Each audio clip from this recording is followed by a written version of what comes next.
Hey, Cleveland, this is Tristan Thompson of the Cleveland Cavaliers, and you're listening to Sports Fix. Sports Fix listeners, do you tweet? So do we. So tweet with us 24/7 at the Sports Fix CLE.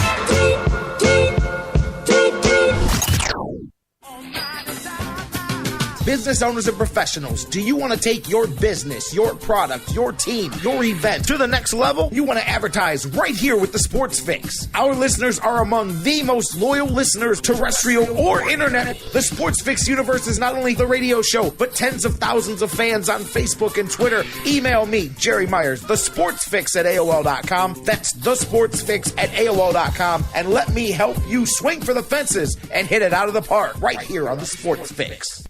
Portions of the Sports Fix brought to you by Harry Buffalo. Harry Buffalo, join the herd. Live in Ohio, it's time to get your fix. The Sports Fix.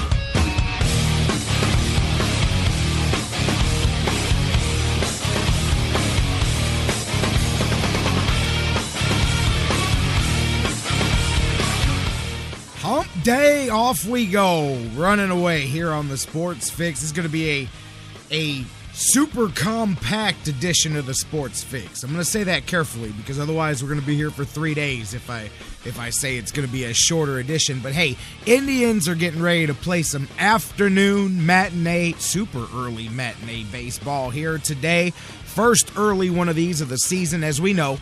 We discuss this every year. They don't discuss their schedule with us before they do. Completely inconsiderate. But it is what it is. So we're going to do the thing. We're going to cram a whole lot into a shorter edition of the show.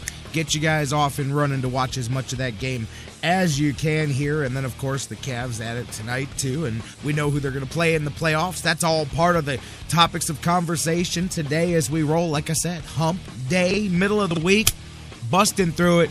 Heading you towards the weekend here on the Sports Fix. So if you're ready, I'm ready. Let's be ready. Let's do the thing together. Welcome in, you guys, to the Sports Fix. I'm your host, the Big Daddy on the microphone. Each and every weekday, we do this without fail. Well, there's a few fails, but for the most part, we're here each and every weekday at noon, live across the Sports Fix radio network. Maybe that means you're enjoying us live right now as we speak on TuneIn and TuneIn's radio app worldwide, TuneIn.com. By the way, if you guys listen on any of the other sites, TuneIn.com is just a fantastic place. Not only is it available on just about every device, on no matter what you're listening to, it's in crystal clear, high quality HD audio. So, and if you're ever looking for a way to listen, yesterday I had a lady ask me, "Hey Jerry, I listen on iHeartRadio. How come I can't listen live?" Because you're listening on iHeartRadio. Here's how you listen live. And so if any of you guys listen on delay and you go, "I'd like to listen as the show's happening," that's how you do it. That's one of the places to do it. So maybe you are listening on TuneIn, TuneIn's radio app. Maybe you're listening on Spreaker.com or Mixler.com, their respective digital and mobile applications, or maybe you're enjoying the show live every day right off of our home base, thesportsfix.net. Make sure you bookmark it, by the way. It's a great place, a great resource to find everything you need about our show, interact with our show, and all of that right there at thesportsfix.net. And all of you, thousands around the world that listen every day on digital delay, 24/7. Shout out to you guys on iHeartRadio, the world's largest internet radio service, on iTunes, on Stitcher Radio, and SoundCloud, CarPlay, all the podcast formats, all the ways that you guys do the thing. Here we go. Get your fix. All that.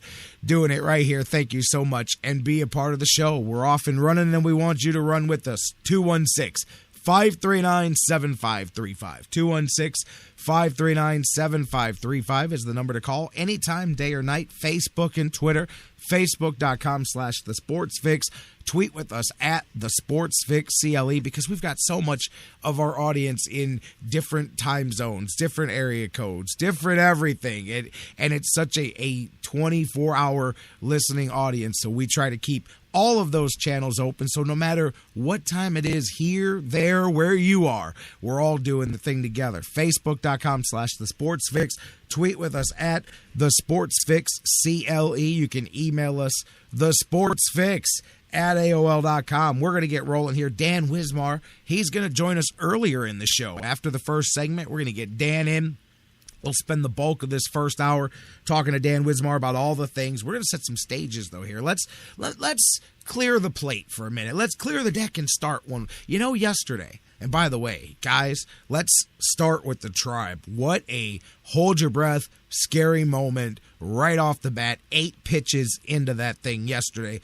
Carlos Carrasco smashed with the pitched line drive right back to the mound off the bat of Melky Cabrera. Glances off the glove, hits the side of the face instead of the dead-on impact. But you wouldn't have known that right off the bat because he went down like a bullet, hit the ground, and stayed there. And that was a very, very scary moment for anybody, no matter what side of the fence. It doesn't matter. Everything drops at that point. You could see players, everybody on both sides, holding their breath, waiting, and of course, it's even more scary. Of course, you see him move, but he's carted out. I'll tell you what, where we are right now with Carlos Carrasco compared to what it felt like and looked like coming off, getting carted off, and all of that, and those moments right after that happened, nothing less than miraculous. Because at that moment, you're thinking a lot of things, but, at that moment, you're just wondering how bad it can be. You know what I mean? You wonder, wow, this could be. I'm looking at my son Jerry as we're watching the game. I'm like, man, that's most likely a broken jaw, wired shut, eaten through a straw for 6 to 8 weeks, and maybe we get him back at the All-Star break. This is where my mind's going right off the bat, and I'm thinking that may be a best-case scenario. That was a very, very, very scary situation, and as it turns out now, he may not miss a turn in the rotation. He is as fortunate as can be possible when, absolutely, Bruce, any longtime Indians fans, you've got a couple of very historic moments of guys getting hit with balls, whether it's coming back at the mound, whether it's at the plate. When you talk about Chapman, you talk about Score. We definitely know, and we've seen around baseball, there's been some nasty ones just in the last few years. Herbie Score was never the same again, Bruce, absolutely. But, to go from that to avoid pretty much anything. No concussion, no breaks, no facial fractures, no any of the severe damage. To where he may not even miss a turn in the rotation here. Unbelievably miraculous when you think of where it started, guys, to where it ended up. But, right off the bat, about 2 minutes after that happened, Sports Illustrated sent out an apology tweet to the entire city of Cleveland. And you know what? I've got a tweet back to you. I don't know. I have to edit this one, man. How about screw you, Sports Illustrated? Sincerely, the fans of Cleveland. And you guys know me. I'm not a guy that we did this. We talked about this last week. I'm not a guy that buys into that curses and supernatural stuff, although I do believe that there's some kind of karmic energy out there. But, look, man, when that happened last night, my first thought is, look, this is legit here, man. It's getting hard to argue with the evidence early on. My man Bruce here, talking of him, we were speaking before the show as I'm getting ready to go on, and we're just kind of talking here on the messenger back and forth, and we were kind of saying the same thing about not believing in jinxes and curses, and I said, yeah, well, Gavin Floyd, Carlos Carrasco, Nick Swisher, Michael Brantley, Josh Tomlin, and Zach Walters may disagree with you at this early point in the season so far, because that's the list of guys that have gone down or stayed down since spring training started. And man, that's a group. Now, granted, you may, and Gomes, of course, I left Yanni Gomes there, but you tell those guys that there's no such thing as a jinx, because right now that's a bit of evidence on that side. And again, I'm not that guy, but I went over to Wikipedia, great resource, as we all know. Go to Wikipedia and just wiki search the Sports Illustrated cover jinx, because I've got it right here in front of me, and the list will take you 3 days to go down and read this. There's we know some of the bigger ones, but there are so many here, and so many are coincidences. I'm going back to what I said last week, but man, you just roll through here and you go, I don't know, and you know what? While we're tying this whole thing around in a bow and making it circular. One of them on the list is, of course, April 6th, 1987. The Indians, Joe Carter, Corey Snyder, Indian uprising, and then they lost 101 games. We already know about that, right? How about you circle back around here as the Tribe with that loss last night? 4 in a row at home to start the season. Last time the Indians did that, pause for dramatic effect, 1987. So there you go, man. And but do it for your own fun if you've got time on your lunch break or whatever. Go to Wikipedia, look up the Sports Illustrated cover jinx, and it rolls through just the notable ones. And as I said, I'm sitting here scrolling down, and it takes quite a few scrolls of the little wheel on your mouse before you get to the bottom of the list. And all that being said, and then I'm just, hey, you know what, though? I feel I should have never all those subscriptions to Sports Illustrated when I was a kid, man. Back then, you didn't need a credit card to pay up front. You just ordered it, and then they would send you to Sports Illustrated, and then you would pay the bill. Every time my dad turned around, man, we're renewing that subscription to Sports Illustrated. All those issues, and this is what you do to me. This is what you guys do to me, huh? Anyways, but a rough start, obviously, and we're going to get Dan in on the conversation. We'll talk about this, you guys, but definitely somebody walked under a ladder here getting ready, packing up that truck for spring training. I mean, if you're looking for a silver lining, it's early in the season. And I will say this. Now, it's easy, and we can have a little bit of fun here joking about jinxes and curses and all of that supernatural stuff. But while these bad things have happened, the flip side is that all of them are kind of best-case scenarios so far for the Indians, or at least most of them. Gomes could have been a season ender for sure. Looks like he may only miss 2 months or so. So that's there. Carlos Carrasco looked like could be a career changer, and still that you got to worry about that because the guy was just getting himself locked in, and now you've got a whole new mental hurdle for him that's going to be in his mind. But from what could have been terrible, maybe best case scenario there. Even Josh Tomlin with his deal, talk of getting back by the end of the season to potentially help the team out of the bullpen. And I know that may be hopeful talk after surgery. My point is that each of these things has kind of come with if this was going to happen, I guess this was the best case for the Indians for this to work out. And they're all early in the season, so early in the season that while it may be a gut punch and it maybe knocks you down, it's one of those flash knockdowns early in a fight. The difference between getting punched in the gut in the first week of the season and in the middle of the season is a whole lot of things. The dynamic is completely different because when you're, and of course, you're still losing talent. You're still losing players. I get that. You can't replace everybody, but you have much more time to do that. You have much more real estate in front of you. You're able to deal with it early and adjust early and get back into a regular routine with a lot of the season to go. And then perhaps as guys start to bolster you back up and give you reinforcements coming down, you get Gomes back, some of that. Chachin, we talked about him yesterday. Chachin coming in could, I have some fun saying that name, but no, he could come in and fill that Gavin Floyd spot maybe 2 months from now, somewhere down the road here. You know, obviously he's still building up his arm and all of that, but that could maybe potentially kind of fill that gap there. Who knows? But so while we're sitting here looking at the bad things, there are the good things too. And I still can't believe, guys, circling back to the beginning, how in the world are we talking about Carlos Carrasco perhaps not even missing a turn in the rotation after what we saw starting it yesterday? And actually just getting word from the Indians, his next start is slightly pushed back. He's going to pitch Monday against the White Sox. Back to the scene of the crime, heading on the road, of course. But there you go. So Carlos Carrasco, a week from last, he's missing 1 day, pushed back. That's it. Boom, right back out there. And again, I'm going back to best case scenario, and I just can't believe that I just said that sentence. He'll be back on the mound Monday after what we saw at the start of yesterday's game, man. And that was That was a tough one. You don't want to make excuses, but that was a tough one for the Indians in general. That's some shell shock stuff right there. Guys can tell you about being professionals and having to go out there and play the game and all of that, but man, you got to think as a teammate that takes you out of your game mentally for a minute. You know what I mean? That's tough. I mean, that's your guy, man, and that's tough to get back into, even if he's not, tragically injured. I mean, that'll shake you up.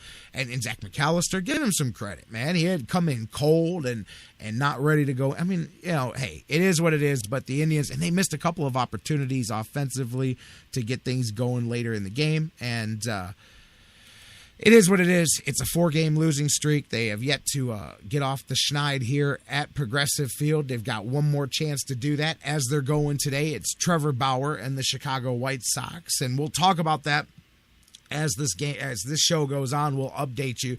Indians getting ready to bat for the first time. 1-2-3 first inning for Trevor Bauer. By the way, today, Jackie Robinson's Day across baseball. Everybody wearing the number 42s in honor of Jackie Robinson. I always love that. April 15th here. So we'll continue to update the Indians score as we go through the game, man. But I'm still going back to, I can't believe that Carlos Carrasco's next start pushed back one day. Other than that, he should at least physically be back to normal. I worry mentally. I mean, anybody. Shoot, I'm imagining myself.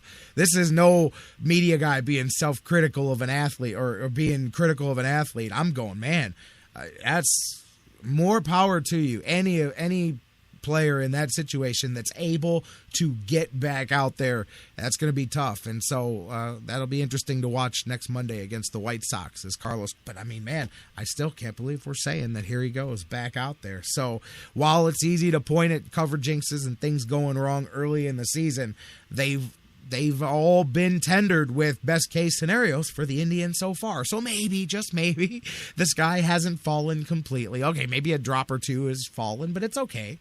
It's okay. Do I got to dig into the cliche book? Don't make me tell you that there's a whole lot of baseball left to be played. Don't make me tell you that it's a long season.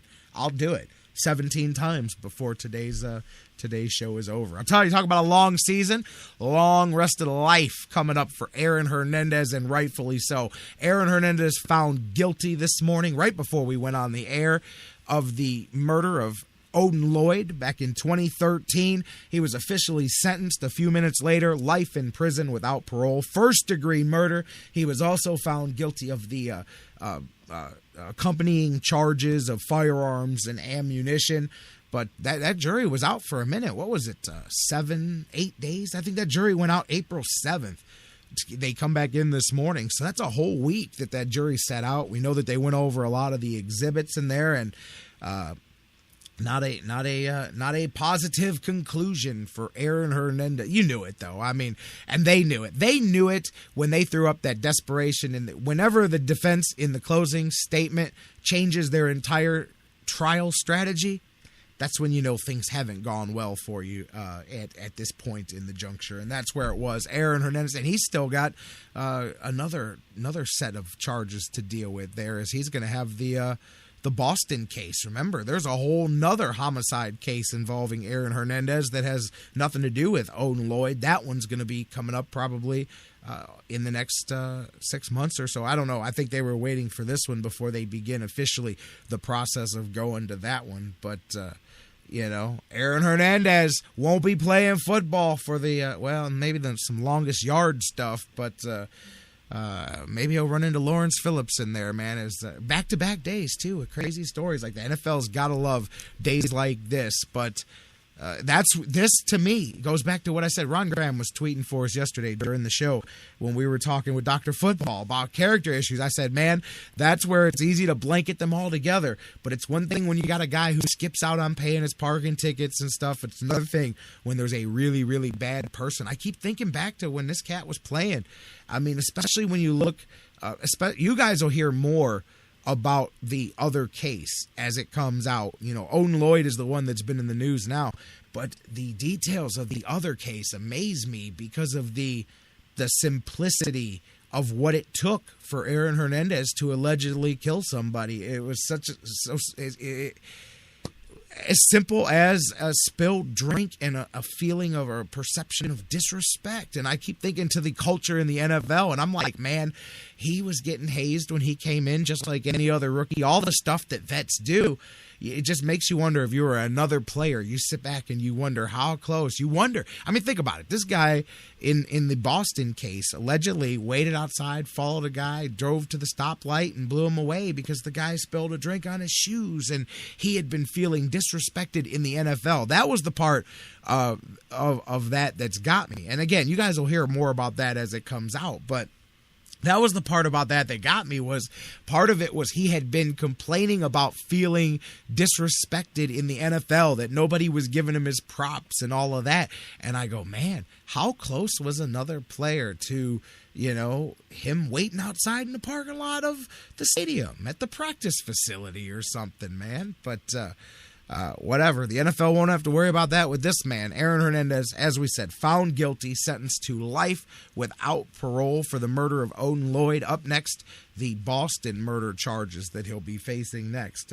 But guilty as charged for Aaron Hernandez. So no more innocent until proven guilty when we talk about Mr. Hernandez from here on out. Let's see. Other thing. Oh, you know what?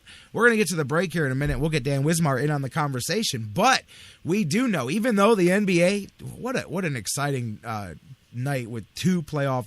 I love it when it comes down to one game and you got to win to get in and get some help and all of that, as the 8th spot on both sides is up. But 7 is decided in the East, guys. Cavaliers know who they're going to face. To me, it's the best case scenario. It is the team that is going to provide you with the easiest route out of the first round. I just don't see Boston in the playoffs being any challenge. I'll be honest with you, I would be surprised if they were even competitive with the Cavaliers in this series in any way. And this is not Cleveland hubris or anything. You guys can tell me that they won the last 2 games all you want. They don't match up well. They're a spunky young team, and I will give them that. But they are in no way. They were the worst possible matchup. The Cavs were for them, and they were the best possible matchup of the teams that were available for the Cavs to end up with there.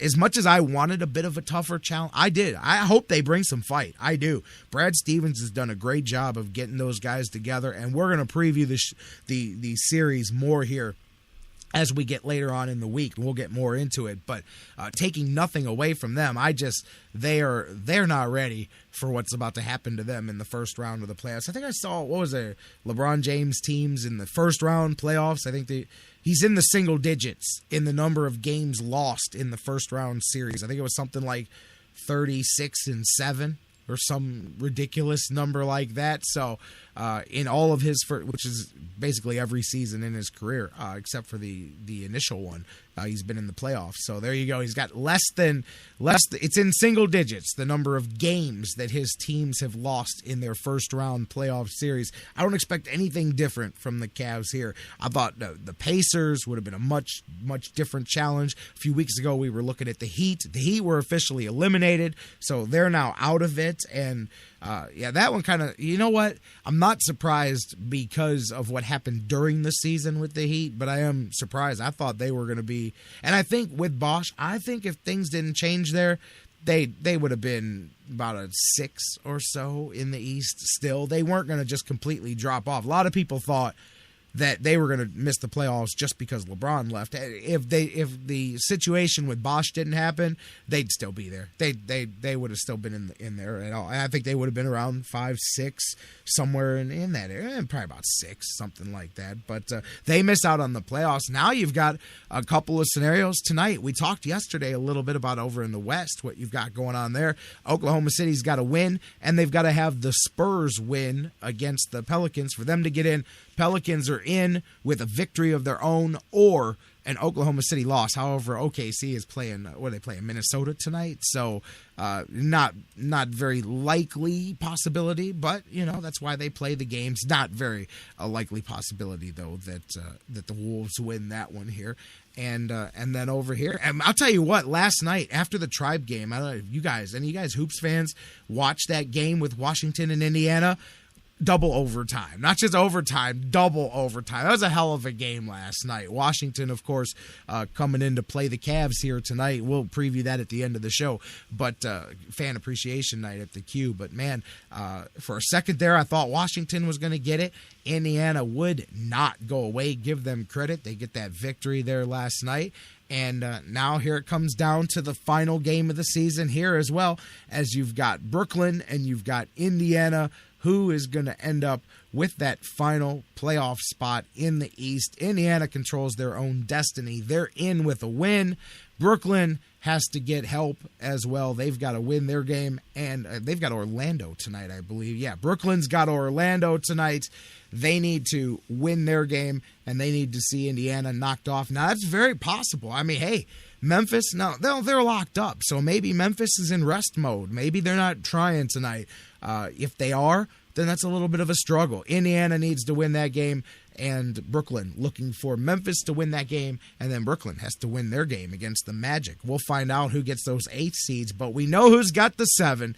It's the Celtics and the Cavaliers in the Cavaliers' return to the NBA playoffs for the first time since 2010, the final LeBron James season. As I said, we'll be previewing that. Man, I cannot wait every other day to be talking some playoff basketball. We'll be talking about it every day, but watching some playoff basketball every other day. I love when the playoffs hit and it's about 40 days. I mean, it's like, I know it's like some 10 Commandments stuff, but it's like 40 days and 40 nights of playoffs or whatever it is. It lasts until September, but it'd be a lot of fun, and the Cavaliers are back in it, that's for sure, so cannot wait. Tonight, though, they've got the final game of the season, regular season finale. As I said, we'll preview that one a little bit later on in the show, giving away over $1 million in cash and prizes and all kinds of stuff, a car and all kinds of stuff being given away down at the Q tonight. We'll preview that in a little bit. Let's talk some more about that. Let's talk about this covered jinx. And oh, you know what? Man, 27 minutes, 43 seconds into the show. Browns got new uniforms too. And man, oh man, do they look like an Arena League team. And listen, I'm not being disrespectful. I like a couple of the I told you guys I like the brown a little bit, but in general, they look a little Arena League-ish to me. A little, I don't know, like Jonathan Knight tweeted out yesterday, they get the best looking jerseys in high school football, but I'm not going to I don't really care. To be honest with you, just whatever. We didn't have any control over that. They're going to do what they want, but I just think I'm not the biggest fan of the new Cleveland Browns uniforms. That being said, they can play in a paper sack for all I care if they win some Super Bowls and all of that stuff. But where are you at? We'll see where Dan Wismar's at. I did think that TV special, I didn't watch it live. I was watching baseball. I don't know about you, but I did go back and watch it. I thought that was just kind of ridiculous. But it is what it is, man. But I don't know. Where are you at? I will say I thought those uniforms are kind of Cleveland Gladiator-ish, man. I mean, okay, I'm as proud of Cleveland as anybody. I did Cleveland across the chest, but where are you at? You guys, we've been talking a lot. I know some of you guys have been commenting on Facebook and Twitter. Keep it going. Let me know your thoughts. I mean, I saw a Plain Dealer poll this morning. It was about 60, about 2/3. About 2/3 liked, 1/3 didn't. It was about 67% up. Some were totally loving it, some liked it but didn't love it, and then about 34% were in the range of don't like it, wish they wouldn't have changed it, think it's terrible, whatever. So, 2/3 majority, but we'll see. Let's see what Dan Wismar thinks. I'm curious what his thoughts were and what they are now. I'd rather talk to him about some of this other stuff too, though. Cavs, Celtics, Tribe, Sports Illustrated, Covered Jink, Browns, jerseys, all of that. Hey, there's a spring game coming up for the Buckeyes. Let's get a break. Let's get some news, and let's get Dan Wismar in on the conversation as we roll on here on the Sports Fix, baby. Don't go anywhere. Whole lot of show coming up next. And as I think back, makes me wonder how the smell from a grill can spark up nostalgia. All the kids playing out front, little boys messing around with the girls playing double dutch, while the DJ spinning a tune as the old folks dance. The Sports Fix, the show that asks the question, What you talking about, Lou? What you talking about, Lou? What you talking about? What you talking about? What you talking about, Lou? What you talking about? What you talking about, Lou? What you talking about? What you talking about, Lou? We'll be right back. The wait is finally over, guys. Baseball season is here at last, and the excitement continues all season long. Here we go again at DraftKings.com, the official daily fantasy partner of Major League Baseball. Daily fantasy means no season-long commitments, just instant cash, instant gratification. Why wait until the end of the season to claim victory when you can win huge cash every day? At DraftKings, it's like a brand new season every time you play. Just select 2 pitchers and 8 position players, stay under your salary cap, and you could be on your way to an enormous payday. Last year, Peter from Colorado won $1 million at DraftKings in one day just playing fantasy baseball. Hundreds of thousands of fantasy sports fans, just like you and I, have already cashed in at DraftKings. Now it's your turn, baby. Hurry to DraftKings.com now and enter promo code SPREAKER to play for free. You could win part of the $300 million. Yes, I said $300 million in prizes being awarded this baseball season. Use promo code SPREAKER for free entry now at DraftKings.com. DraftKings.com. That's DraftKings.com. Hey, this is Scott Fujita, and you're listening to the Sports Fix. No football? No problem at Harry Buffalo North Olmsted. From their awesome Wing Mondays to every single Cavaliers and Buckeye Hoops games in full HD, the excitement never stops. Every day of the week brings a different set of food and amazing drink specials. Fight fans, Harry Buffalo North Olmsted is the home for every UFC pay-per-view live on the big screens. And let's not forget their mouth-watering trademark, the Bison Burger. Nobody does bison like Harry Buffalo. The perfect combination of healthy and delicious. What are you waiting for? Get to Harry Buffalo, just outside Great Northern Mall today. Harry Buffalo. Join the herd. Man, do I love card night. You ready, boys? You got a king? Go, fish dad. Oh, come on. This is WWE superstar Titus O'Neil. The smallest moments can have the biggest impact on a child's life. Take time to be a dad today. Learn more at 877-4DAD-411 or visit fatherhood.gov. Brought to you by the U.S. Department of Health and Human Services and the Ad Council. Fantasy sports lovers, you put so much time, hard work, and effort into playing week to week that it quickly stops being a fantasy and starts getting real. Real time spent making real decisions, creating real victory. I'm the greatest man in the world! And when the smoke clears, you want to show off those victories with a real prize. I mean, a really real prize. Nobody does that like Fantasy Jocks. The crew over at Fantasy Jocks have beautiful, high-quality, and heavy-duty championship belts, rings, trophies, and so much more for all your fantasy sports needs. The trophy's 12 feet high, and it is glorious! Football, baseball, hoops, you name it, they have it. Plus, they have awesome draft kits and party supplies to make all your preseason activities the envy of everyone. If your league needs a ring, belt, or trophy, or you want to upgrade what you already have, there's literally only one place to go. If you're going to be a fantasy jock, do it right. It's mine, the most magnificent belt ever created, and it's mine. With America's fantasy sports superstore, fantasyjocks.com. What's your fantasy? Portions of the Sports Fix brought to you by Signs and Ship, the official printing source of the Sports Fix. Locations in Ohio, Pennsylvania, Virginia, and Florida. Find out more at signsandship.com. News break. Good morning, I'm Bob Picozzi. It's been suggested that you are known for the company you keep. Well, UConn women's basketball coach Gina Auriemma is now in some very select company. The Huskies' 63-53 win over Notre Dame last night in the NCAA Finals gives Auriemma 10 national championships, equaling the 10 men's titles won by John Wooden. I don't think I'm John Wooden, obviously. I don't think I'm in that pantheon of like the great greats. I just keep going back to there's a bunch of my players down there, former players, and you just mentioned a bunch of them, and it was just so good. News break. Good morning, I'm Bob Picozzi. Each NBA team plays 82 games each season, and it will take all 82 to determine the last 2 playoff berths. In the East, Indiana will get the 8th and final spot with a win over Memphis tonight, or if Brooklyn loses to Orlando. George Hill scored 24 points last night in a 99-95 win over Washington in double overtime to keep the Pacers in the driver's seat. It feels good. We're in survival mode, needing every win right now to get in the playoffs. So you got to tip your head to this team that kept fighting after quarter to get the job done. You can see the Pacers-Grizzlies game tonight at 9:30 Eastern Time on ESPN. Freshman Tyus Jones, who helped Duke win the NCAA championship, announced this morning that he will not return for his sophomore season. He'll enter the NBA draft. Blue Devils freshmen Jahlil Okafor and Justice Winslow are also leaving for the NBA. The NHL, Ottawa won 3 of 4 meetings this season with Montreal. The Senators visit the Canadiens tonight in the opening night of the Stanley Cup playoffs. The Mets should learn more today about the status of third baseman David Wright.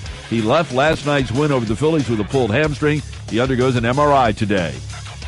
Basketball, hockey, playoffs, every dunk, every slap shot, all at your local Buffalo Wild Wings. And if those aren't enough reasons to pay a visit, they've also got new limited-time-only barbecue-inspired food and cocktails. Buffalo Wild Wings. Wings, beer, sports. Now, back to the Sports Fix.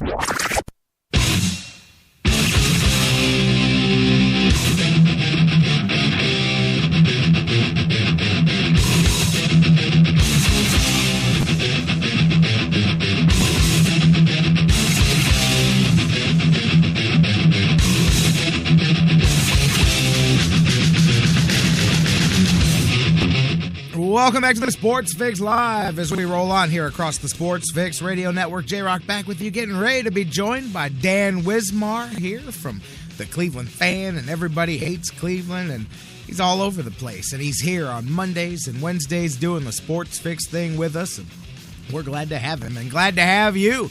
Keep the conversation going with us on Facebook and Twitter. Facebook.com/The Sports Fix. Tweet with us all the time at The Sports Fix CLE. Tribe update, bottom of the second inning. Looks like 2 outs there, and the Indians and White Sox remain tied. No score yet in this one. We'll continue to update you as we go on through the day. Let's get to the phone lines. Let's get Dan in on the conversation. A lot of different places I want to go with this. And hey, real quick, you guys, not that I need to apologize for my personal feelings, but hey, I wasn't trying to beat the Browns up, and I hope it didn't come across that way. To me, just to me, I think they look like Arena League uniforms, man. I mean, that is what it is. Some of you guys love them, and that's cool. That is awesome. I mean, I don't make my living judging jerseys and uniforms. My personal preference is they look like the Gladiators, or they kind of look a lot like Bowling Green, to be honest with you. But the University of Cleveland Browns look just fine, I'm sure. If they win football games, like I said, I don't care if they play in a potato sack. Although, I don't know what was wrong with the jerseys we had. But, all right, I'm going to done being an old fuddy-duddy, and I'm going to let Dan Wismar get in on that and talk about some other much more important things, such as the Indians, this little pall that's been over the team in the first week of the season, the Cavs back in the playoffs, and more. So let's do it. Dan Wismar, how you doing, my man? Doing great, Jerry. We're still in that mode where the next hit Trevor Bauer gives up will be the first one of the season.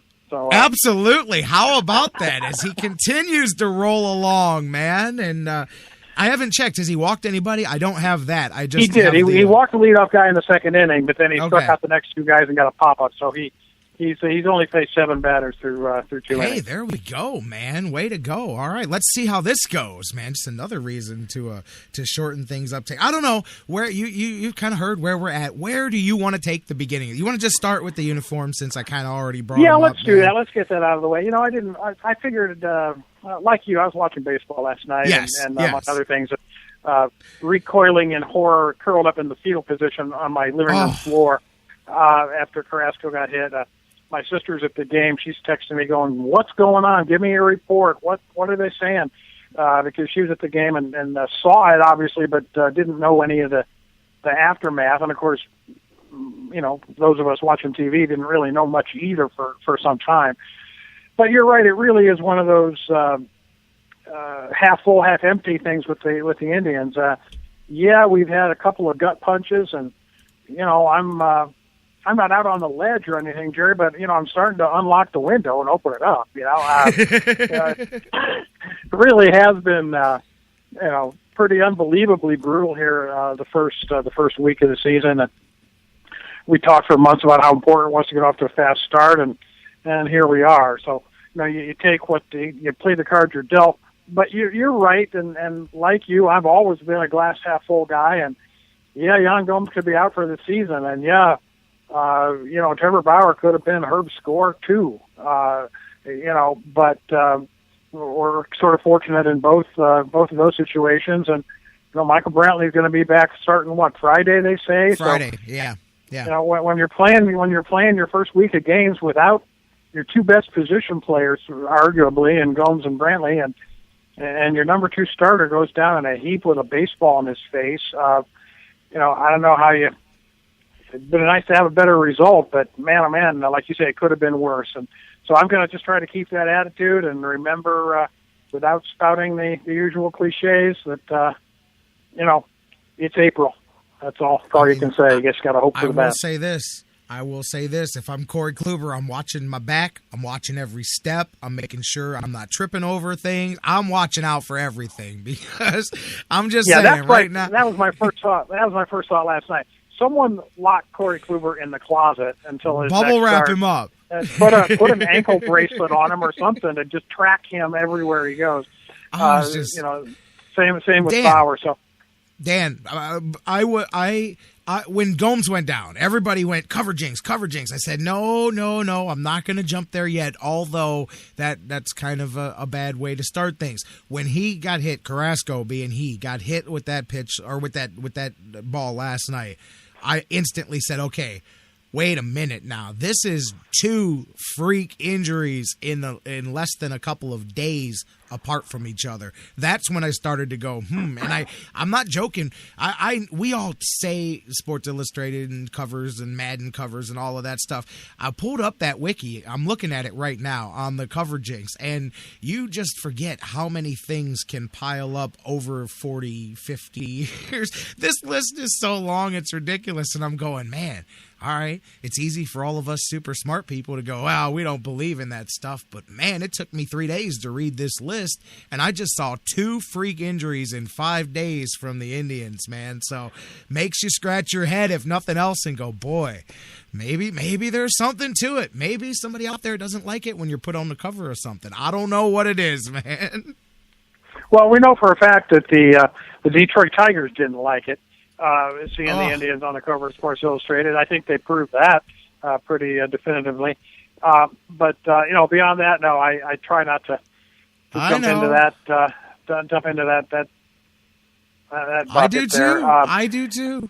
What's funny though is I could just give you the last 3. The 1987, Joe Carter, Corey Snyder cover, and never have really quite bought into that. But yeah, it's. That's on the list. It's got people wondering for sure. Like I said, it's got me opening up the window. I'm just telling you, man. I'll just go the last 3 here in 2015 before I'm telling you, the Indians are going to get added to this Wikipedia page. I'm positive that the start of this Indian season will be the next entry on this page. But just look at the last 3. Oregon and wide receiver Byron Marshall put on the cover date.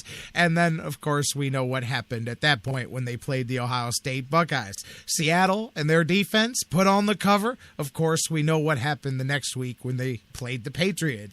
And then April 6th, the Kentucky Wildcats put on the cover, and we know what happened to them as well. So there you go. There's 3 in a row just in the last 2.5 months that have gone boom, boom, boom. And like I said, the Indians are candidates to be added to this list. But you like to think that stuff doesn't happen. But I'm telling you, when I saw Carrasco, I said, come on. That's a freak one right there. That's not a pulled hamstring or a shoulder injury or something like that. That's like, really? Really? This is what we're doing this season? Guys are sliding into home and taking out guys' knees? I mean, this is what we're doing this year? We're not getting regular injuries. We're getting crazy ones.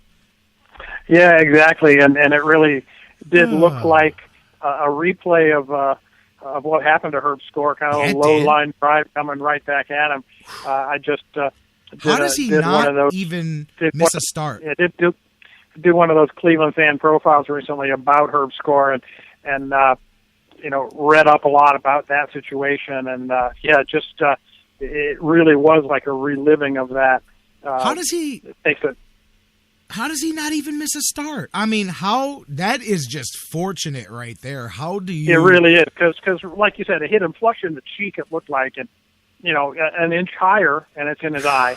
And so you just got to be thanking your lucky stars that it was where it was and caught him hopefully on the fleshy part of the cheek. He had a jaw contusion, I guess was the official diagnosis or whatever of the injury, and an inch higher, and maybe he loses an eye, maybe at the very least fractures the cheekbone and or his jawbone or something, and is out for months as opposed to days. And so it really is fortunate, and you can who knows, maybe this is one of those adversity times that you come through, and that which doesn't kill you makes you stronger, they say. Yeah, absolutely.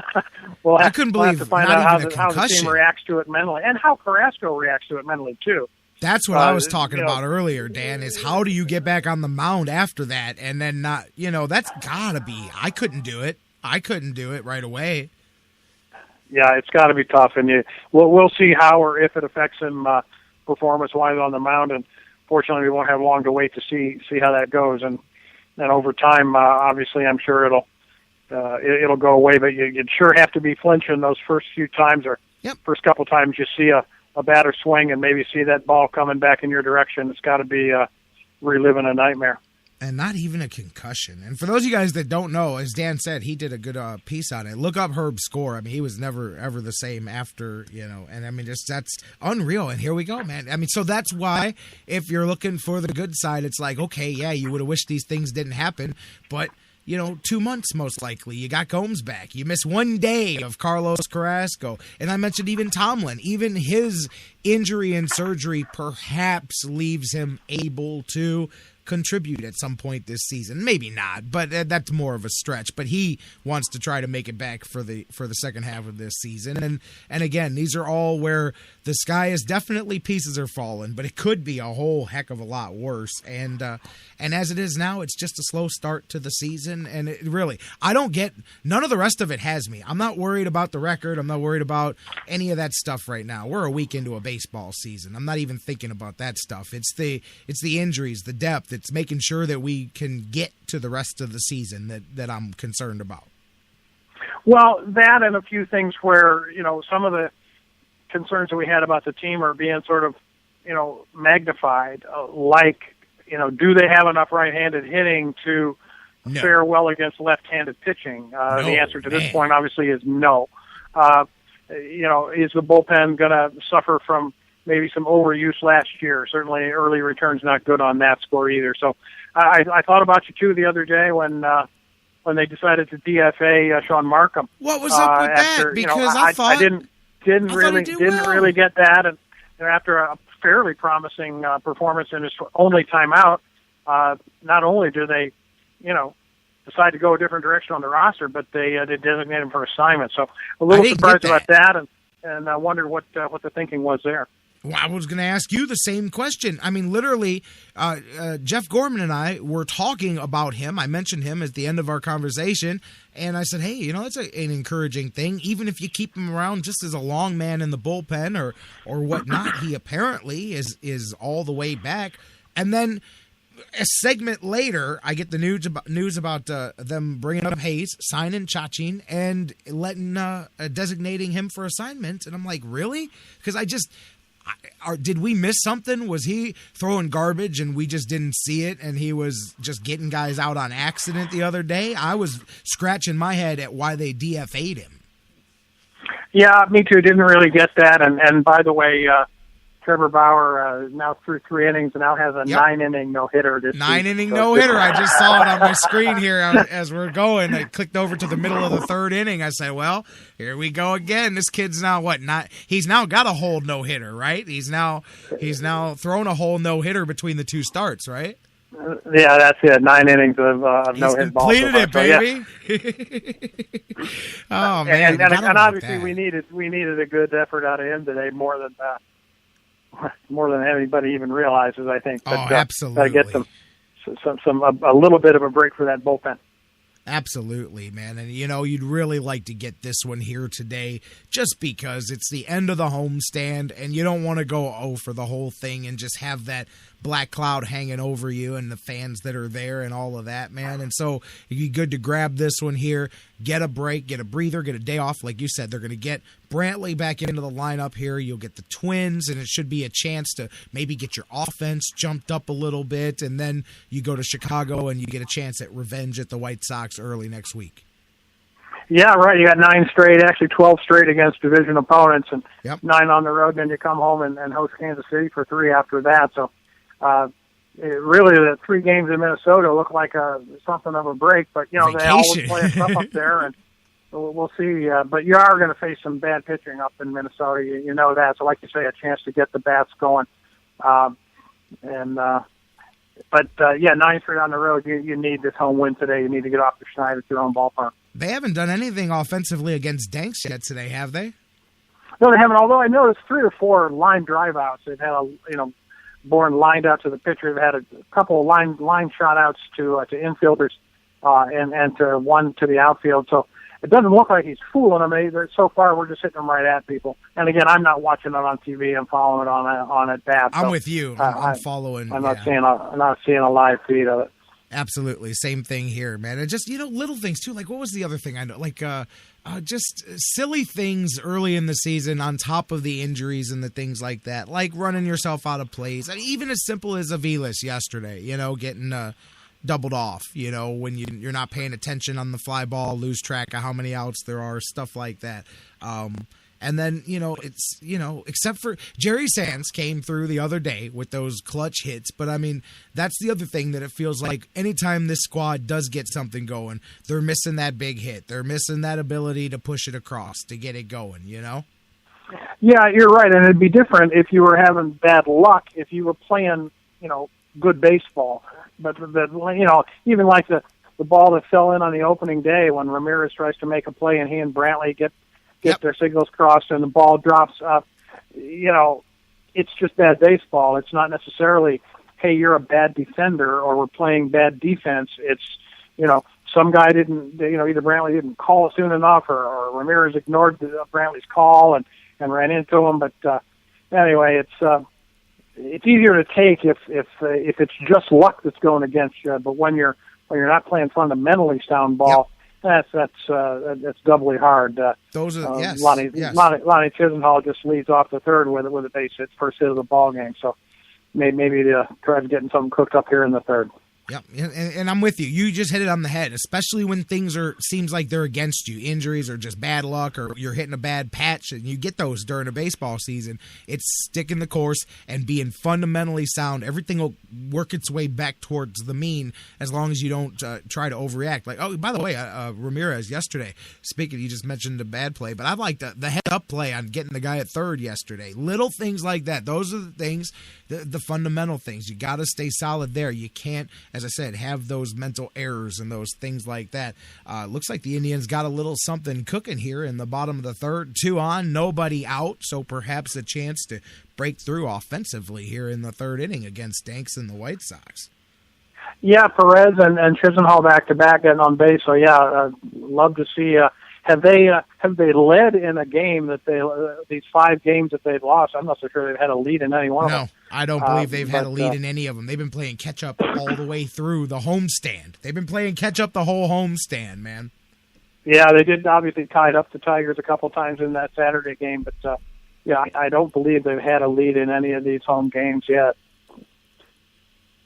You're listening to the Sports Fix. Dan Wismar, J-Rocc doing the thing. We're talking a little bit of Indians here as they're wrapping up the homestand, and then they're getting ready to head out on the road, and a lot of baseball, guys. My only cliche I'm going to use left to be played. Let's switch off the Tribe for a little bit. Let's talk about some of these other things going on here, Dan. Well, we were going to start off with it, and then we ended up, which I'm glad, we ended up talking about the Indians instead. What were your thoughts last night on the big unveiling? Which, by the way, more than I don't like the uniforms, I didn't watch it live. I watched it later. I thought that TV show was ridiculous, but whatever, man. I mean, if people want to get excited, that's cool. Dan, what are your thoughts as an old school guy? I just think that the Browns look like an arena team. I don't like the new Buccaneers uniforms. I don't like what the Jaguars did with their helmets. There are certain things that other teams have done with these new uniforms that I don't care for, and I just think they overdid the Browns uniforms, and I think they look like an Arena League team. I think they look like the Gladiators. Well, I guess maybe I was a little surprised at the radical change. I mean, there were some nods to tradition, but like you, I think maybe the Browns on the side of the pants going down is a little bit much. To me, the biggest radical change, the most radical change of all, is the orange numbers on the brown. They look red. And the orange numbers on the white. Both of those things look to me, and I think they might have been done a little bit more tastefully than that.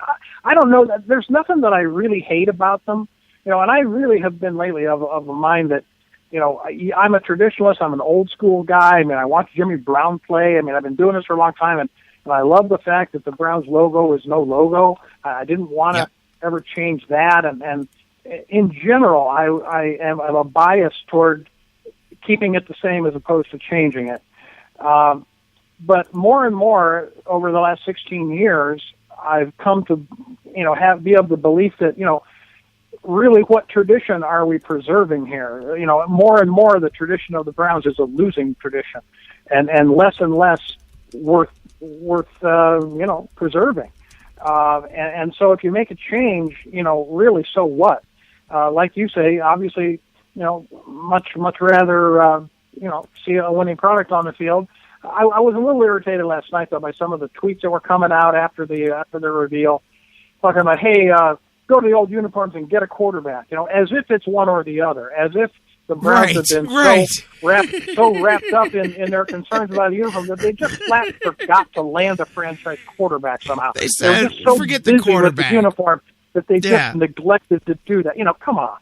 I'm with you there. It's not one or the other. So, but in general, I'm this team needed a refreshed look, and maybe it's a little bit more stark, especially when you come from the Browns, which have had such a plain, call it traditional, call it classic, call it whatever you want, but it's been plain, it's been simple, and that certainly is some of the appeal of it, no doubt. But at the same time, again, preserving what tradition? Preserving a tradition that's more and more associated with losing. So new broom sweeps clean, get it out there. I kind of like some of the, I don't like the all orange look. Nope. It made me think of, Boog Powell in 1975. Don't like the all big brown tomato, or the all orange. All in red. But I also hated the brown pants that they've been wearing the last couple of years, which looks like just yoga pants, no trim on them, no nothing, just like it looks like a pair of brown tights that they were wearing without any highlights, no stripes, no features. So I like the fact that there's a little bit more detail on the uniform, the stripes on the sleeve, not wild about. But in general, the look of it, it's new, it's modern, it's updated. I'm okay with it. On balance, I'm okay with it. It's a little gaudy, and like it is. But, you look at the Seattle Seahawks uniforms now, and I like what they've done with the little chartreuse accents. Again, favor the traditional, but hey, it's 2015. It's the modern day, and everybody. You can't please everybody. In general, on balance, if I had to give a thumbs up or thumbs down, I'd have to give it a thumbs up. See, all right, let me chime in on that because I'm with you on a lot of it. I'm not hateful of what they did or anything like that. Like, I'm not in that camp, and I'm with you too. It's not like they chose uniforms over a quarterback. Okay, I agree with your thoughts there. By the way, Indians break through against Danks here as we're talking. 1-0 lead. Aviles breaks through and drives a run in there. So Tribe up early here in the third inning, 1-0 as we continue on here. But I'm with you on a lot of the things you said. I like the pants, the changes to the pants, because I hated those plain brown, the way they had them, like you said, and especially when you combined them with the plain brown jerseys. I just thought that I did not like that all brown look that they broke out every once in a while there. And so I do like the accents to the pants. So that's fine. That's just putting some. I don't like the name down the side. I would prefer it would just be the stripy deals, but don't like the all orange at all. 100% with you. Don't like the all brown or the all orange. I do like I just don't like the orange jerseys, period. But I do like the orange pants with the brown jerseys, that old Cardiac Kids look. With the jerseys, I'm with you. I just think it's too much. You could have taken the old jersey, put fatter stripes on it, put Cleveland across the top, and updated it that way. I'm with you. You do what you want. First off, you paid $1 billion for the thing. I didn't. So you go ahead and dress them up however you want. And I'm just going to watch them play football as far as I'm concerned. But I would have went a little less. I'm not the tradition. That's not where I'm at, because I'm with you. Tradition of what? They already destroyed the tradition when they let it move to Baltimore anyway. So I'm not saying, because of the tradition. I just think they went a little garish and a little bit too But like I said, some of these other teams, I don't like their new uniforms either. I will say, Seattle's I didn't like when they first changed them. They warmed up on me a little bit. So, maybe the Browns jerseys will do the same things to me there or whatever. But I don't hate them, but I don't love them either. I like the changes. Yeah, now the Cleveland thing across the top. I think I might have gone that way, but I probably would have done it more like baseball does. Where you wear the thing with Indians at home and Cleveland on the road. I don't know if I would have put the Cleveland above the number on all three jerseys. Maybe feature it on one of your jerseys, maybe a jersey that you typically wear on the road. But I thought maybe you could have changed it up a little bit and not made it, a feature of the jersey on all three jerseys. But again, that's nitpicking a little bit. I like the fact that they're rocking the name Cleveland on their jersey, and there's nothing wrong with it. That is, I think, a sort of a unique thing in the NFL. I don't think any other team is doing that. I do like that part. I absolutely like that. And I'm with you. I like the orange lettering, I do. I will say, though, that I think that when you see it against the brown on the jersey, it looks reddish to me on the jersey. Like, I don't know if it's just me. I don't know when you saw it. I actually like it. I like the orange lettering on the brown jersey more than I do on the white jersey. I think the orange on the white isn't that good a look. I would have preferred to see a brown numeral on the white jersey. But hey, we can nitpick, and like you say, nobody's going to be 100% happy with it. Some people can't stand it. Other people are loving it. I'm lukewarm, but I'm 51% up, and maybe even 60% up on it. On balance, I'm a go on this whole new program. Like for me, on the days that, look, you wear the all white, you wear the brown and the white, you wear the brown and the orange combos that I mentioned, I'm sure that I'll be like, hey, okay, cool. There'll be, just like before, when they would wear that orange jersey. That's been an alternate jersey. That's not new. I don't know why people are acting like the orange jersey is new. That's been an alternate jersey for years now. Right. The new Browns have worn the orange jersey a few times. I don't remember the pre-99 Browns. No, they never did. But and it was always, and it's it is a different color. The orange jersey they wore for several years at Cleveland Browns Stadium, and I've only seen it for about 3 or 4 home games. And it hasn't been for years. It hasn't been since. It was quite a bit lighter than this new, deeper, richer orange color. It was almost a gold orange sort of a thing. And I was never wild about it, but I think I'll like the new orange jersey better than that. But the great big orange on orange, I hope we don't see that too often. Giant pumpkins, you know what I mean? Like, I'm not with it, man. And of course, the brown on brown, especially the old one, like you said, at least they broke it up. The old brown on brown, I just did not like that color combination at all. So look, most days I probably won't even notice it, to be honest with you. And only when they break out, like you said, the ones that we don't like, I'll go, oh yeah, I can't stand those uniforms right there. But you know what? Hey, every once in a while the Cavs will break out an alternate uniform that I go, oh, I don't really like that one either. Trevor Bauer gives up his first hit of the baseball season. as we're talking here, the Indians lead the White Sox 1-0, top of the fourth. First batter gets a hit, and that is the first hit given up after 9 hitless innings to start the season for Trevor Bauer. So he will not go hitless for the season. Unfortunately, we cannot look ahead to that one anymore. Yeah, that's right. Obviously, it had to happen, and Jose Abreu picks it up. So yeah, of course it would be Abreu. Abreu's a beast, man. Unfortunately, it's the leadoff man. You don't like to see that, but anyway, as we flip into basking in their first lead at home this season. So. Yes, the fans that are down there, which I don't even know how many it is, but it can't be that many here in the Businessman Special. But as we cross into hour number 2, J-Rocc and Dan Wismar here are talking, and you know what? We just spent 8 minutes. That was the most extended Cleveland Browns uniform conversation that has taken place on the Sports Fix ever. Well, let's make sure that it now is over. Yo, we're done. I'm done, bro. What else are we going to talk about? What else can we even talk about? You like it or don't like it. I like it or don't like it. We're done. What else is there to talk about? You can't break it down. Well, Jerry, pretty soon, at least, we got to get on to actual player personnel issues because that's what I'm talking about. Draft is sneaking up on us now. So next week we'll have to just maybe dig into that a little bit more and spend some time on the draft because it's going to be here before we know it. Absolutely. You know what? We'll go in the big headline direction. You've been seeing a lot of people just really believing as this draft gets closer that the Browns are not going to be able to resist the temptation and that they're going after Mariota as their guy. What are your thoughts? I mean, obviously a lot of it is talk that's necessary at this time of year with the news cycle and all that stuff. But I mentioned yesterday, just knowing what I know. I mean, guys have told me for 2+ years now that Ray Farmer has been intently studying Mariota and focused on him.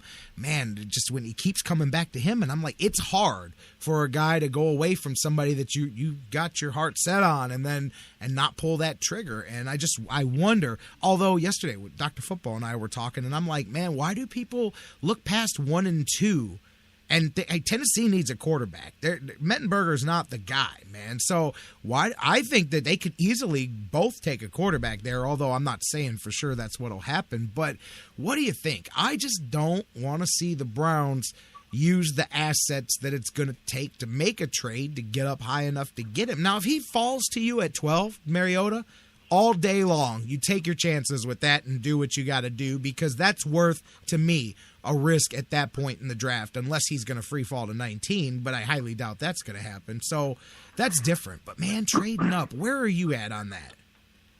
Well, I'm where I've been, and that is we had 2 picks, and I want 2 impact players. Yep. And that's the bottom line. There's too many holes to fill on the team. We know for a fact that he's not going to fall to 12. Why? Because there's everybody that knows anything is telling you that if he even gets to 5, he's going to be a Redskin. Washington, yes. So that's pretty cast in stone from everything I've been reading that they want him and they would take him at 5 if he happens to be there. I don't think he will be. Somebody may, whether it's Chip Kelly or whether it's somebody else.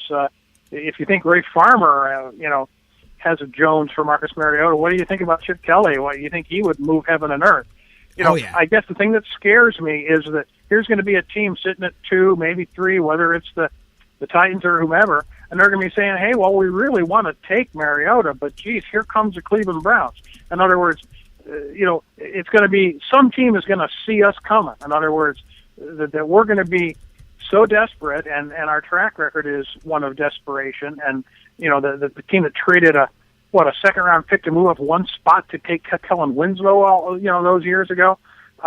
Always sort of desperate and ready to overpay to move up a spot or 2 or 5 spots.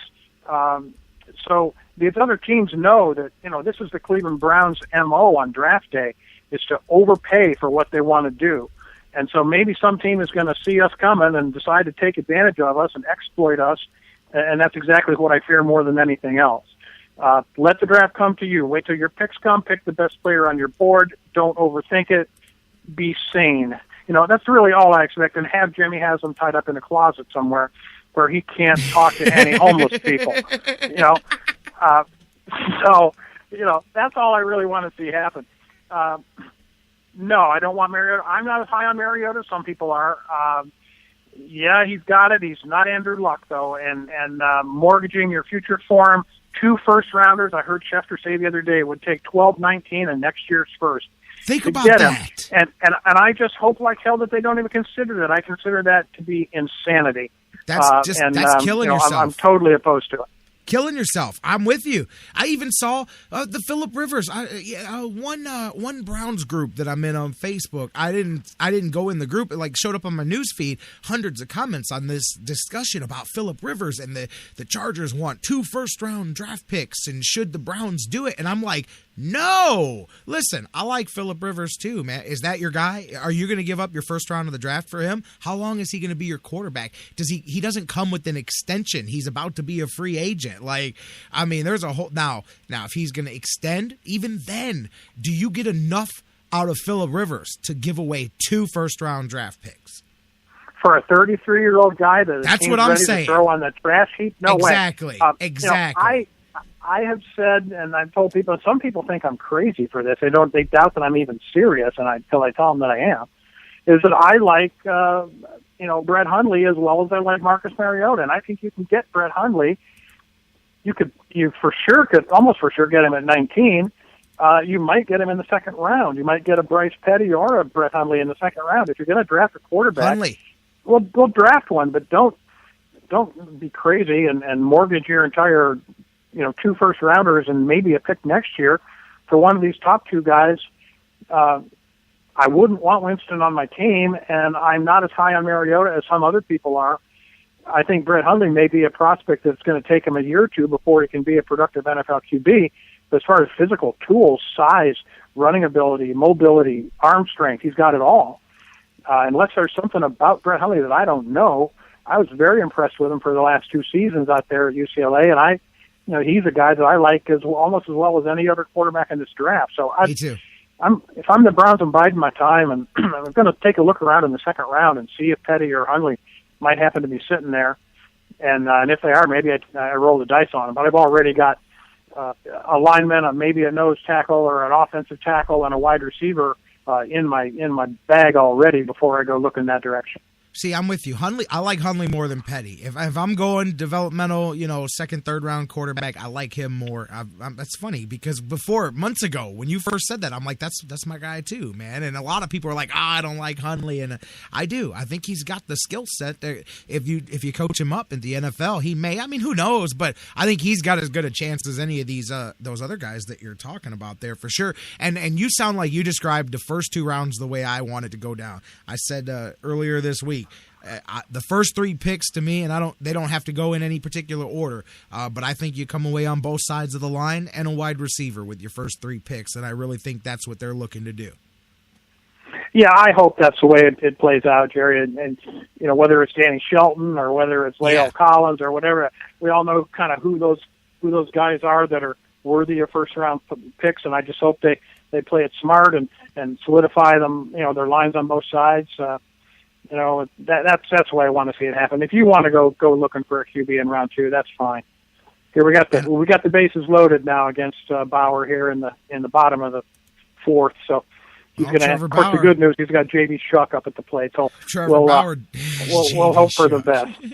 Didn't he play for the Indians a few years ago? J.B. Shuck. I don't know. No, I'm just joking. I don't know. There was that year when everybody was playing for the Indians, and we were giving Johnny Damon a shot. Everybody was coming through. I think Shuck may have played for the Indians for 3 days or something. But 2013, I think it was at the very end of the yeah, he was there for a minute. Isn't he a local guy, a Columbus guy or something like that? Something like that. Yeah. I just remember a lot of what the Shucks on Twitter when he was here, so I definitely remember that. But Trevor Bauer's first moment of trouble here in the top of the 4th, bases loaded, 1 out. Let's see if he can get out of that as the Indians and the White Sox doing it, trying to hold that 1-0 lead. Dan, we talked about the good, the bad, the ugly, the jerseys, all of that stuff. Man, now how about the Cavaliers? As we now know, at least who they're going to play. There's still one more playoff spot up for grabs, but it's not 7. Boston has locked it in, and I've got to tell you, I know I'm going to sound like the happy Cleveland Cavs homer,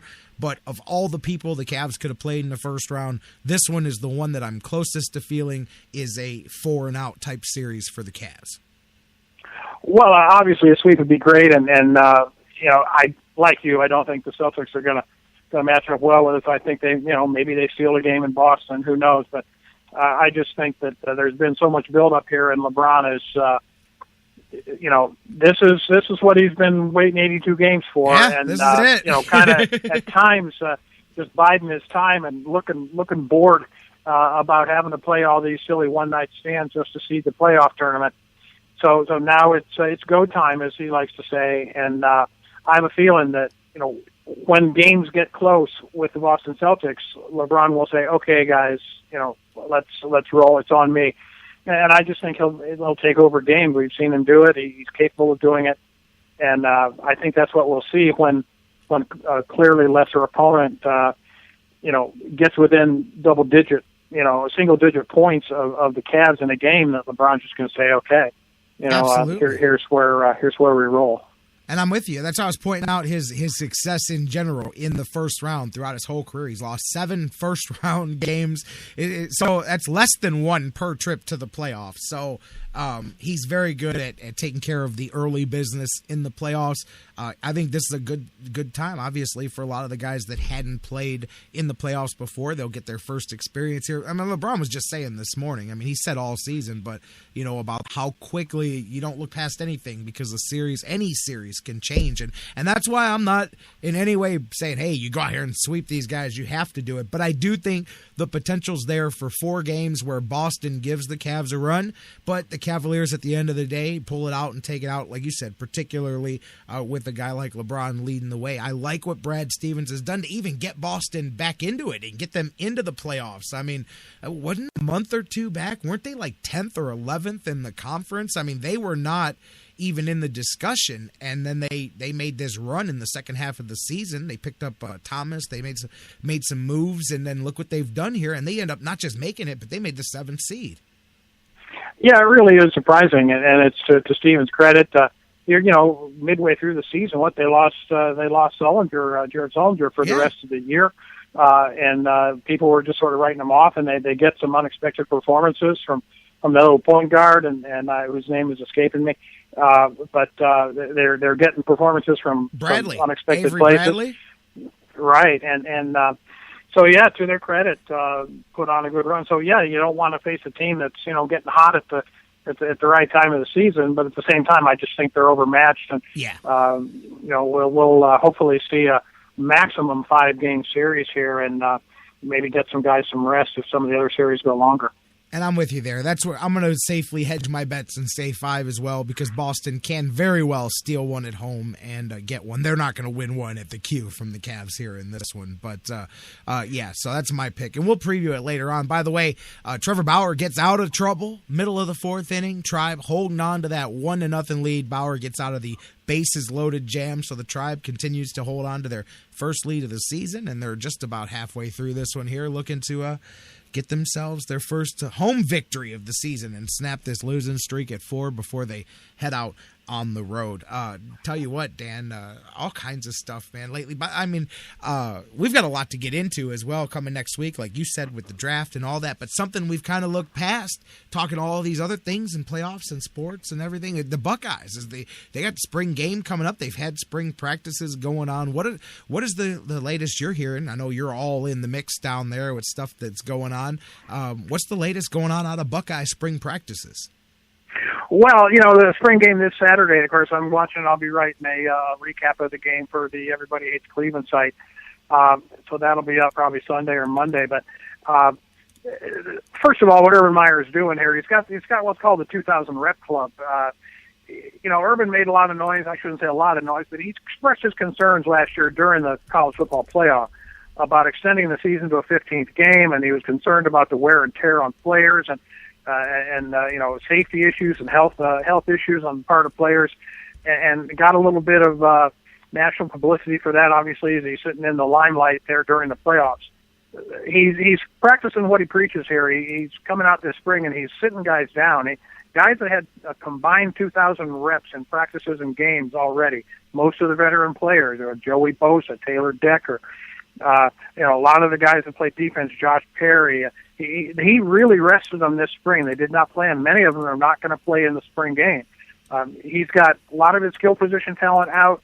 Obviously, Braxton Miller and J.T. Barrett, neither of those two kids is going to play Saturday. Cardale Jones will be starting for one team, and Stephen Collier, a redshirt freshman that really has had a very impressive spring, a little bit lost in the shuffle. Obviously, the quarterback is going to be playing for the other team. But, of course, Zeke Elliott's not going to play. He had the secondary wrist surgery. Michael Thomas, their best receiver, is out with a sports hernia situation that's going to keep him out of the game. So we're going to see a lot of kids, especially at skill positions. Meyer's been talking about Briante Dunn, fifth-year senior from Canton, as having a very, very good spring at the running back. I'm not sure if Curtis Samuel is going to play or not. I believe he'll be in there this week. But a lot of guys, Taylor Decker, I don't think starting left tackle, he's not going to play.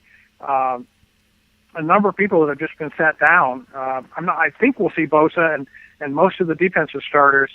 But it's going to be some skeleton crew there in the spring game, at least, because of the rest that he's given some of his veteran players. And you got to just tip your hat to him because fans want to see the stars, and in many cases they're not going to get what they want, either because of minor injury rehabs or like a minor surgery like Michael Thomas is having.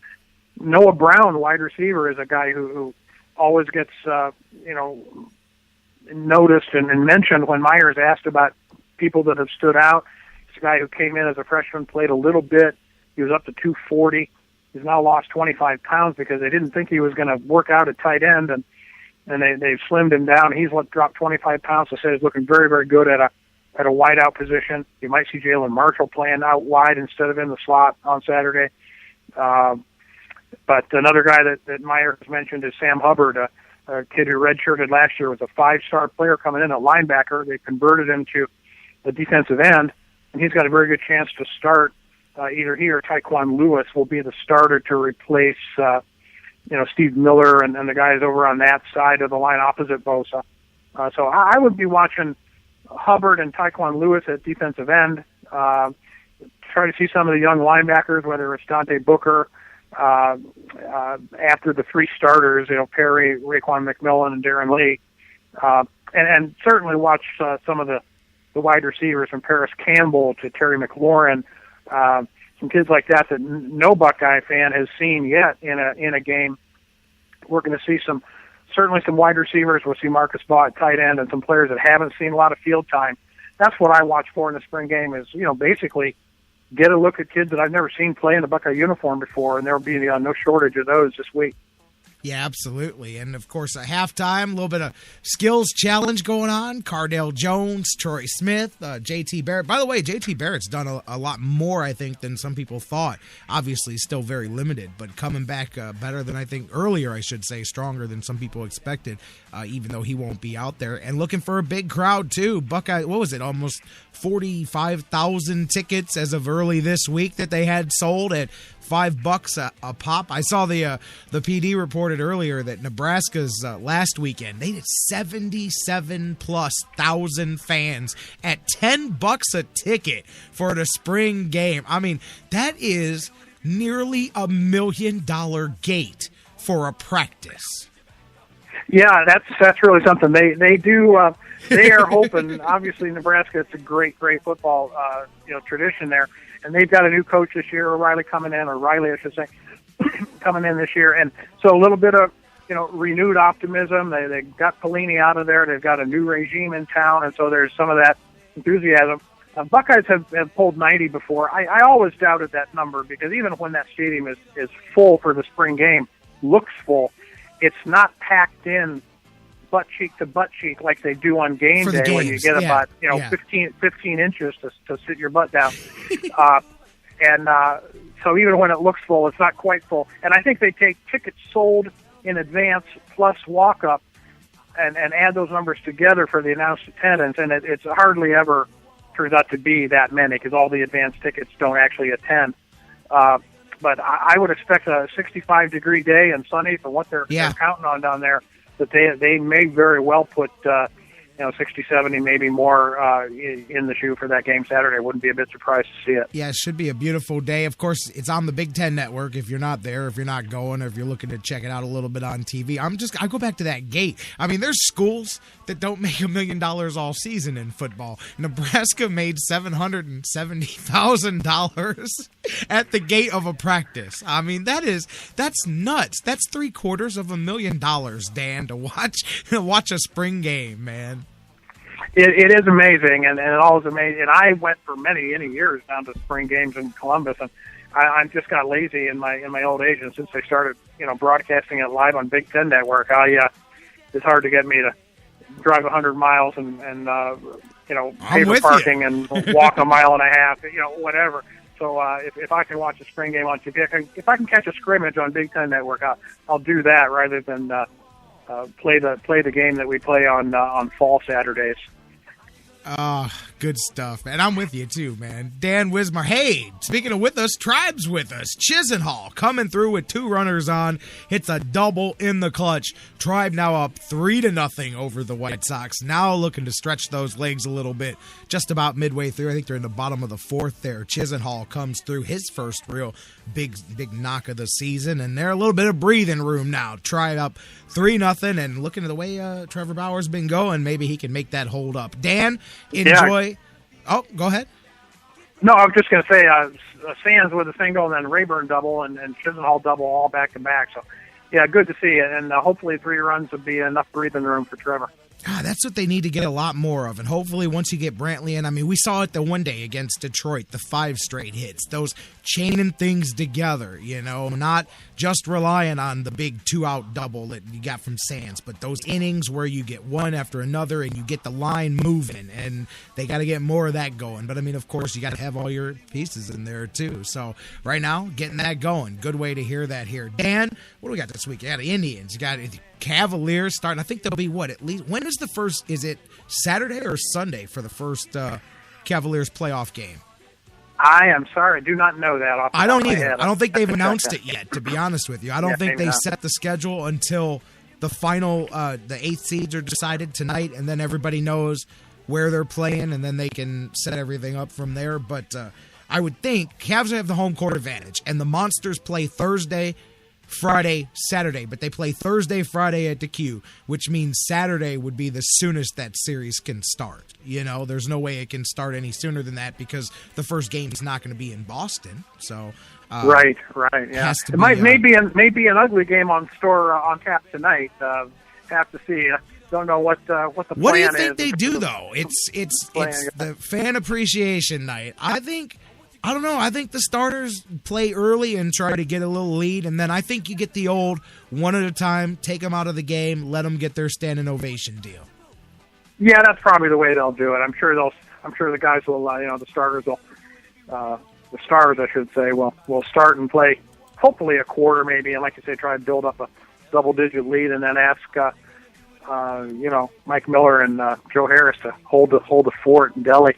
You think bring it home, guys, in the second You think half. Kyrie plays tonight? I know they've been, cautious with him. I wouldn't be surprised if he doesn't, just for being cautious with that hip, but I don't know. Sure, you almost hope he doesn't. At the very most, a cameo appearance there to give him a little ovation when he comes off the floor. The only way I'd play him is if he feels, hey, I need to get out there and stretch my legs a little bit. Coach put me out there. Other than that, we'll see you on Saturday or Sunday when we play Boston, Right.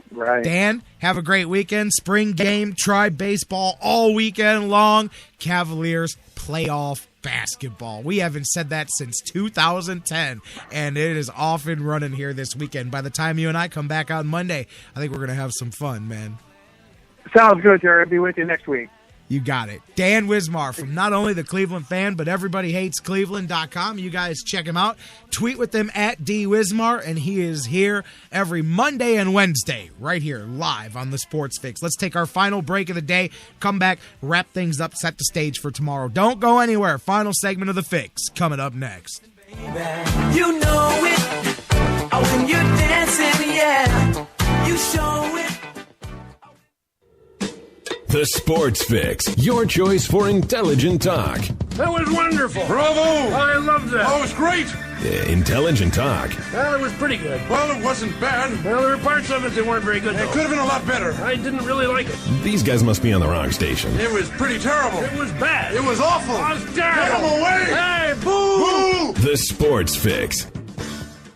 Hey guys, before we go to the break, I want to talk to you a little bit again about our good friends at Harry Buffalo North Olmsted, the UFC, the Ultimate Fighting Championships, some of the hottest fights in the world today. Each and every one of their huge events, Harry Buffalo is one of the few places in Northeast Ohio you can go there and watch each and every UFC fight at the Harry Buffalo. And let me tell you, I've been there. The people are out the door. They are to the rafters. It is one of the craziest environments for some UFC fights. Wing Mondays, they've got great deals on wings and drinks, and every day of the week there's a different special, a different deal. And don't forget the Bison Burger, the unbelievable. It is the combination of a fantastic burger and eating healthy combined into one unbelievable sandwich. You have got to get a Bison Burger while you're there. So whatever you're looking for, whatever day of the week, Monday through Friday, Saturday, Sundays, there's something for you at the Harry Buffalo North Olmsted, just outside Great Northern Mall. Check them out today. Harry Buffalo, join the herd. It's the Sports Fix. We'll be right back. Fantasy sports lovers, you put so much time, hard work, and effort into playing week to week that it quickly stops being a fantasy and starts getting real. And when the smoke clears, you want to show off those victories with a real prize. I mean, a really real prize. Nobody does that like Fantasy Jocks. The crew over at Fantasy Jocks have beautiful, high-quality, and heavy-duty championship belts, rings, trophies, and so much more for all your fantasy sports needs. There's literally only one place to go. FantasyJocks.com. What's your fantasy? No football? No problem at Harry Buffalo North Olmsted. From their awesome Wing Mondays to every single Cavaliers and Buckeye Hoops games in full HD, the excitement never stops. Every day of the week brings a different set of food and amazing drink specials. Fight fans, Harry Buffalo North Olmsted is the home for every UFC pay-per-view live on the big screens. And let's not forget their mouth-watering trademark, the Bison Burger. Nobody does bison like Harry Buffalo. The perfect combination of healthy and delicious. What are you waiting for? Get to Harry Buffalo, just outside Great Northern Mall today. Harry Buffalo. Join the herd. The Sports Fix is now available every day on the world's largest internet radio service, iHeartRadio. Download the free iHeartRadio app, subscribe to the show, and get your fix. Hey, everybody. Listen up. Listen up, guys. Hey, guys. Listen up. No one should ever hit a woman. Not their wife, not their girlfriend, not their date. No woman should have to fear violence. Especially not from someone they know and trust. But that's the reality for too many women. We have to change it. It's up to each of us, because even one is too many. Violence against women hurts all of us. Growing up, I was ashamed and afraid of my father when he abused my mom. The worst abuse of power is when a man raises his hand to hurt a woman. We all have to take responsibility. So if you see someone threatening a woman, step up, speak out, and get help. Dating violence hurts all of us. So step up and help end it. Because one is too many. One is too many. One is too many. One is too many. End the violence. Because it's wrong. Because one is too many. Hey, you guys are rocking with Reggie Germany, former wide receiver of the Buffalo Bills and Ohio State Buckeye. You're rocking with the Sports Fix.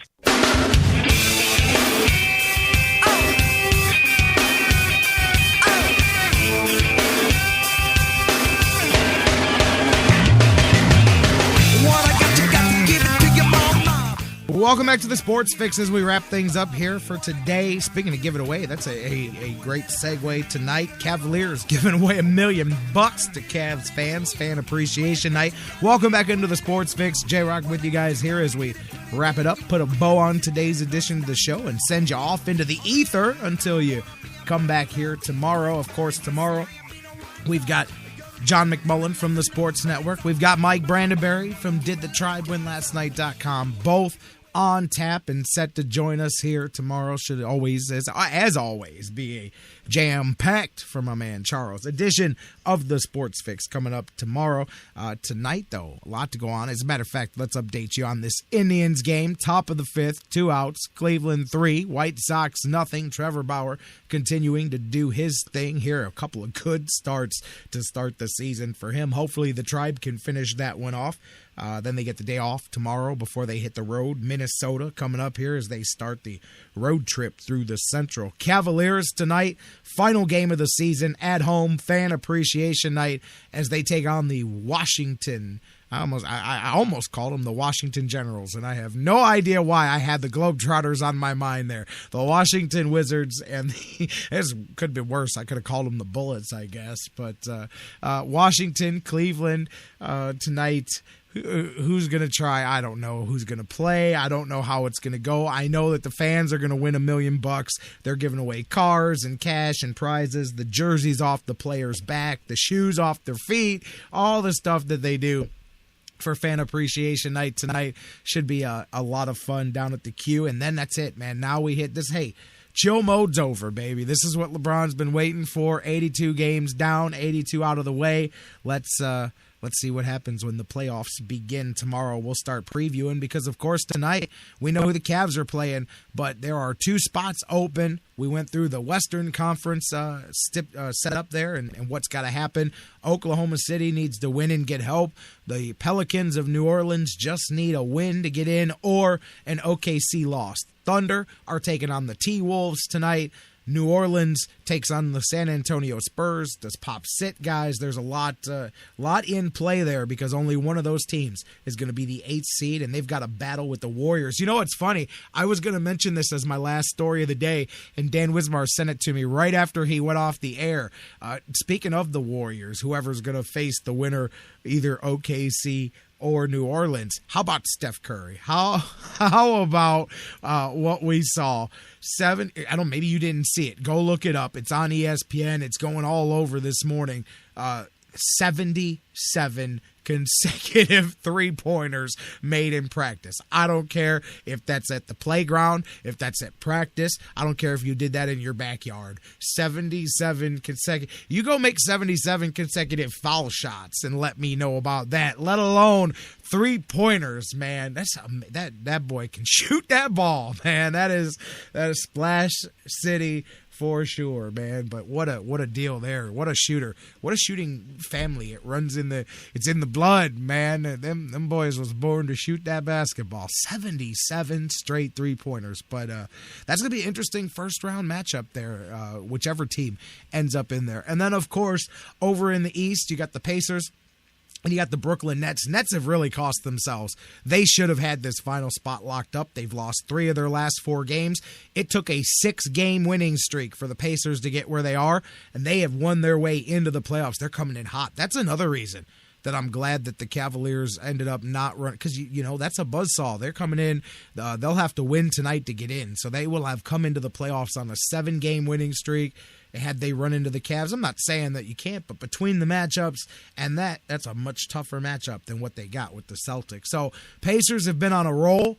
They've got Memphis. Meanwhile, the Nets, they've lost 3 out of 4. They've got Orlando tonight. The Nets hold the tiebreaker. So if the Nets win and the Pacers lose, the Nets will tie the Pacers and they'll get the 8th and final playoff spot in the East. If the Pacers win or if the Nets lose, either way, Indiana will be the 8th seed and the final playoff team in the Eastern Conference. So tomorrow we'll know who's in. We'll talk about it and see what the playoff matches are and when everything starts. We'll know the Cavaliers' official date and time for their path to the championship to begin, all that. We'll talk about it. We'll see what happens tonight as well. Not that the result matters with the game between Washington. The Cavaliers will either finish the season 52-30 or 53-29. Either way, it's a bit of a difference from the last 4 seasons that the Cavaliers have I don't know if I can sarcastically say enjoyed or not, but anyways, here we go, baby. Final game coming up tonight. Last check-in, bottom of the 5th, Tribe batting. We got a runner on, 2 outs, still maintaining that 3-0 lead against Chicago, hoping to come away from this homestand with 1 victory, snap that 4-game losing streak to start it, and get things righted before they head to Minnesota. Stanley Cup playoffs begin tonight. Hockey fans, tomorrow, hockey fans locally have got the Monsters run getting going. You got we got 4 first-round Stanley Cup matchups going on tonight. You got Ottawa and Montreal. You got the Islanders and Washington, Chicago and Nashville, Calgary and the Canucks. So there's a ton of things on tap, which means we got no shortage of stuff to talk about when we get back here tomorrow. So let's do it. Go enjoy the rest of this Indians game. Go root them on to victory and watch the Cavaliers tonight, and then get back here tomorrow. Same bat time, same bat channel, live at noon across the Sports Fix Radio Network. We love you, Cleveland and beyond. Have some fun. Enjoy your evening tonight, and we will see you tomorrow live noon right here on the Sports Fix. City of the hard knocks. Let one of us make it out the city, bet we all rock. Coming out the east side, where they do not play much. Clouds always looming, we don't see the sun rays much. Still about the paper, gotta make sure the lights on. Just a mistake on the lake to you, but this is my own. Tatted it on my arm, that I represent that. Homie, I'm from Cleveland, I will tell the president that. Hardest, yeah, we been there. Made some of the greats here. Midwest best, this is MGK's, yeah. Shouts out to St. Clair, uptown, yes, y'all. Heading to the flats, get it popping up with Steph Flaws. Old State monster, this the home of King James. We are not the empire, but this is where the kings play. Cleveland, let's go.